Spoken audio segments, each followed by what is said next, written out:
તમે આવું દ્રશ્ય ક્યારેય જોયું નહીં હોય.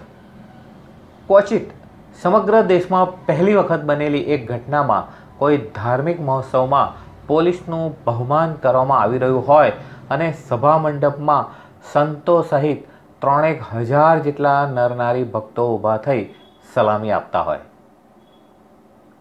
આવી વિરલ ઘટના ઉમરેઠમાં ચાલી રહેલ શ્રી સ્વામિનારાયણ મંદિરના દ્વિદશાબ્દી મહોત્સવના ચતુર્થ દિવસે બની હતી. પોલીસનું નામ પડે એટલે મોટા ભાગે લોકો નાકનું ટેરવું ચડાવે, પરંતુ વિચારો, પોલીસની સેવા રદ કરી દેવામાં આવે તો? આ જ વાતનું મહત્ત્વ સમજી પોલીસ અને પ્રજા વચ્ચે પડેલી ખાઈ મિટાવવા તેમજ પોલીસ પ્રત્યેની ગેરસમજો દૂર કરવા અથવા પોલીસનો ખોટો ડર કાઢી કાયદાનું ભાન અને જ્ઞાન કરાવતી પોલીસ પ્રત્યે વિશ્વાસનું વાતાવરણ બની રહે તે હેતુથી ઉમરેઠ સ્વામિનારાયણ મંદિર દ્વારા પોલીસ જવાનોનું વિશિષ્ટ સન્માન કરવાનું નક્કી કરવામાં આવ્યું હતું અને તે મુજબ પીએસઆઈ રણજીતસિંહ ખાંટ સહિત પોલીસ સ્ટાફને સ્ટેજ ઉપર આમંત્રિત કરી વડતાલ સંપ્રદાયના અનેક સંતોની હાજરીમાં મંદિરના તપોમુનિ ગુરુ રઘુવીર ચરણદાસજીના હસ્તે પુષ્પમાળા તેમજ શાલ ઓઢાડી બહુમાન કરવામાં આવ્યું હતું. તે વખતે વ્યાસપીઠ ઉપરથી પૂજ્ય હરિગુણદાસજી સ્વામી જણાવી રહ્યા હતા કે સરહદ ઉપર સૈનિક અને દેશની અંદર પોલીસ ફોર્સની સતર્કતાના કારણે સામાન્ય માનવી નિરાંતની ઊંઘ લઈ શકે છે. સૈનિકો સીમાડા સાચવે છે તો પોલીસ ફોર્સ કાયદો અને વ્યવસ્થા જાળવવાની રાત દિવસ કપરી કામગીરી કરે છે. ત્યારે દેશ સલામત રહે છે. તો તેમની આ કામગીરીની પ્રજાએ પણ પોતાની ફરજ સમજી કદર કરવી જોઈએ. આ શબ્દો સાથે જ સભા મંડપમાં ઉપસ્થિત 3,000 જેટલા ભાવિક ભક્તો પોતપોતાના સ્થાન ઉપર ઊભા થઈ સલામી આપી હતી. પોલીસ પ્રત્યે આ રીતે બદલાતી નજરનું દ્રશ્ય ભાવ વિભોર બન્યું હતું.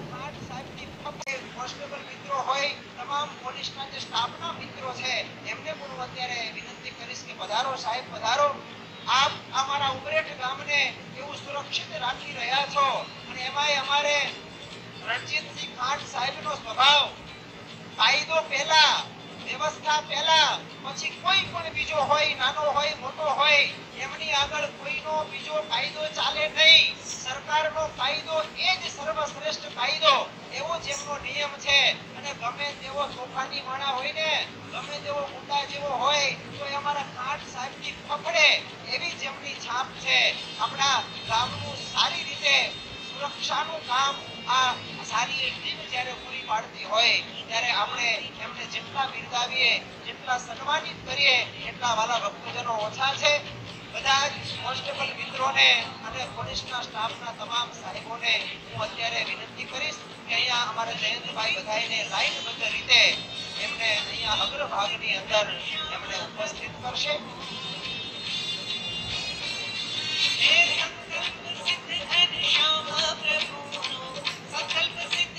આપણા મહોત્સવની અંદર અમારે ઉમરેઠના પીએસઆઈ સાહેબ રણજીતસિંહ એન ખાંટ 5100 રૂપિયા આપણા ઘનશ્યામ મહારાજના આ દ્વિદશાબ્દી મહોત્સવની અંદર આપણને દાન પ્રાપ્ત થાય છે. એકવાર જોરદાર તાલીઓથી આપણે આ તમામ સાહેબોને અત્યારે બિરદાવીએ.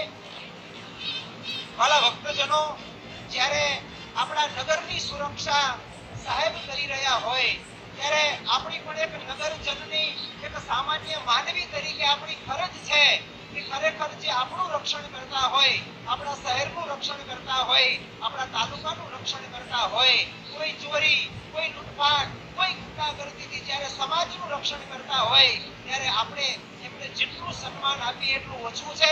ત્યારે હું સભામાં બેઠેલા તમામ ભક્તજનોને એકવાર વિનંતી કરીશ કે આ દ્વિદશાબ્દી મહોત્સવમાં આવેલા તમામ ભક્તજનો એ ઊભા થઈ અને એકવાર સારી એ ટીમને આપણે સેલ્યુટ કરવું છે. બધા જ ભક્તજનો સ્વસ્થાને ઊભા થઈ જશે અને આપણા ઉમરેઠના એ પોલીસ સ્ટેશનમાં ફરજ બજાવતા તમામ કોન્સ્ટેબલથી માંડીને પીએસઆઈ સાહેબ એ તમામને અમે દ્વિદશાબ્દી મહોત્સવની સારી સમિતિ ભક્તજનો એ સેલ્યુટ કરી અને આપને અમે સન્માનિત કરી રહ્યા છીએ.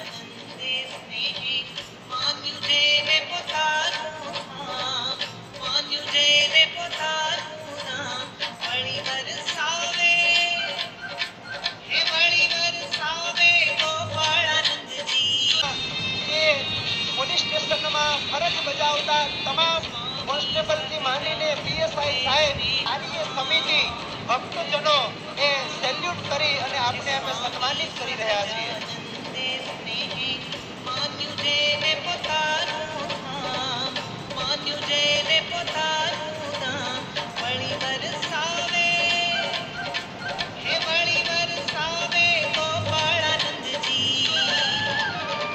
ખૂબ ખૂબ આભાર બધાયનો.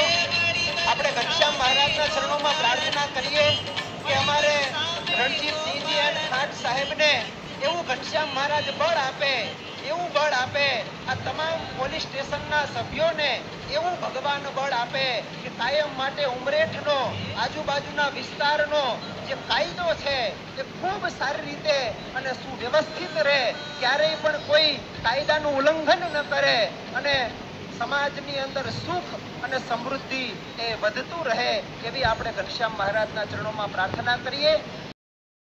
મિત્રો, પિલોન ન્યૂઝ પર નવા જૂની જાણવા માટે લાલ કલરનું સબસ્ક્રાઇબ કરો અને ત્યારબાદ બેલ આઇકોનનું બટન ક્લિક કરો.